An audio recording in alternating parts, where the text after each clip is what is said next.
Let me tell you about that spot. That company had a hard time understanding my thought process and who I was. And when I told them my biggest fans are the youth, because sometimes people my age and people that look like me didn't really understand me. So I need to appeal to the youth, because the youth was the one going out there telling mommy, daddy, I want those shoes. Wow. I need you to buy those shoes. So my marketing hat was always on, even at an early age, in an early stage of my life. And I was always comfortable around kids. So it's not far-fetched to understand why I'm coaching right now, because I have an affinity for kids and trying to progress them to be professionals, not just professional football players, but professionals, period. I wish the day that the draft was held, the next day we had a corporation in the Fortune 500 draft. Because see, I want my kids to be out there. Not just my biological kids, but my kids that play for me at Jackson State. We got 97% of these kids that are not going pro. What's going to happen to them?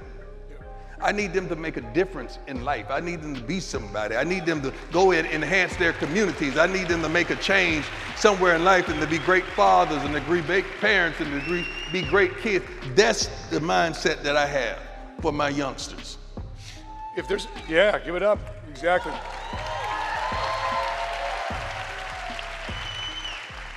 If there are athletes right now, whatever sport, and you like their example on the field and also off the field, and these are your kids, who would you tell them to watch? Jesus. That's player. A great recruiter, I hear. Yeah, but see, oftentimes you got to understand those things that you see, those things that you clap for, those things that you cheer for, those things that you idolize, they're not role models, they're models playing a role.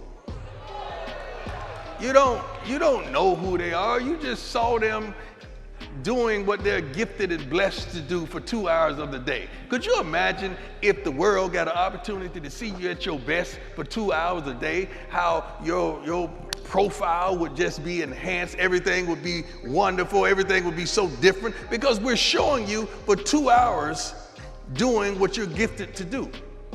But what happens to the other 22? See, that's where the problem occurs. That's where the trappings of life occurs. And so oftentimes we do fall into those trappings. I would advise you to be that role model for your child, for your friend, for your homies, for that person that looks up to you and looks out for you.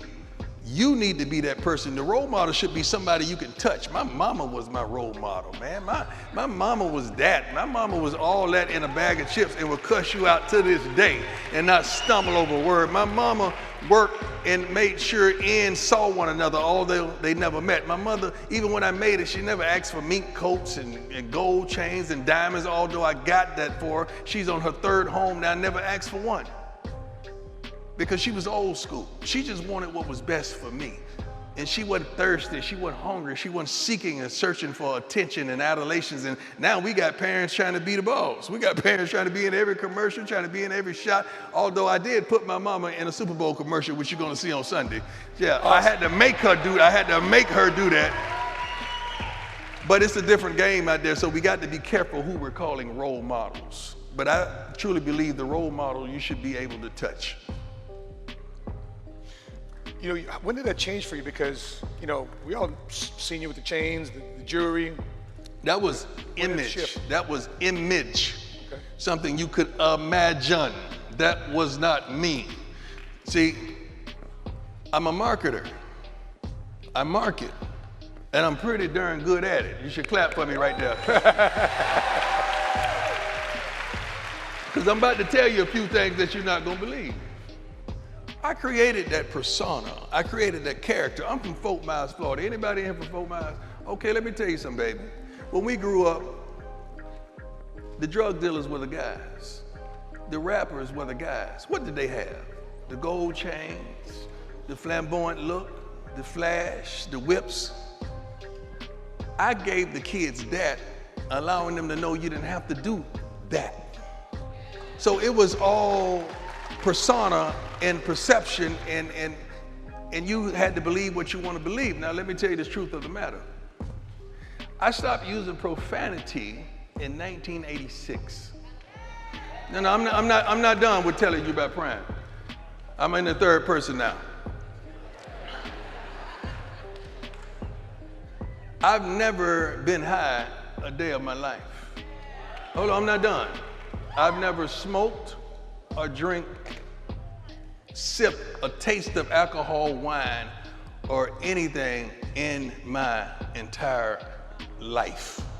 So all the stupid and the foolish and the idiotic things out there that I did, I just did that, all right? I was not under the influence, but that was really me, all right? But that was all image, just to bring attractability, just to bring something to a position that people had never seen before. That's all that was.